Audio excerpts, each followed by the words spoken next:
وہ لوگ کیا بات کریں گے؟ لوگ سوچیں گے کہ یہاں ہال میں نہیں کی، یہ نہیں کیا، یہ کپڑے نہیں پہنے، ایسے موویاں نہیں بنی. تو لوگوں نے کیا کرنا ہے جانے محترم؟ لوگ تو 2 گھنٹے کے لیے آتے ہیں، اور آپ قرضے لے کر سارے کام کر کر اور گناہ الگ کر رہے ہیں. کیونکہ دنیا کے چلے پیسے تو آپ چلے اتار دیں گے، لیکن جو خدا کے گناہ چڑھ گئے اس کو کون اتارے گا؟ اس کو کوئی حساب نہیں کر رہا کہ با حجاب ہیں، بے حجاب ہیں، کتنی حرمت ہو رہی ہے. ایک ایسی چیز جسے خدا کہہ رہا ہے کہ شروع کرو، میں برکت دوں گا، فضل دوں گا، اور اس کی ابتدا گناہوں سے ہو رہی ہے، اس کی ابتدا بے حجابی سے ہو رہی ہے. کیوں؟ دنیا دیکھے گی.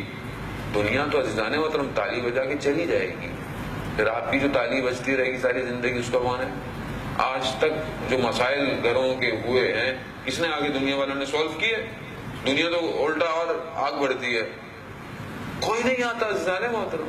تو جب آپ کی تنہائی خلوت مشکل میں جب کوئی نہیں آ رہا تو آپ کیوں خوشیوں میں لوگوں کا خیال کر رہے ہیں؟ آپ اللہ کو راضی کریں. ناراض ہوتی ہے دنیا، ہوتی رہے، آپ کو کوئی فرق پڑے گا؟ نہیں پڑے گا. پریکٹیکل کریں. اب ہم نے کیا، دنیا کر رہی ہے پریکٹیکل. ناراض کر رہے ہیں تو دنیا کیوں ناراض ہوگی؟ دنیا تو کسی حال پہ خوش نہیں ہے.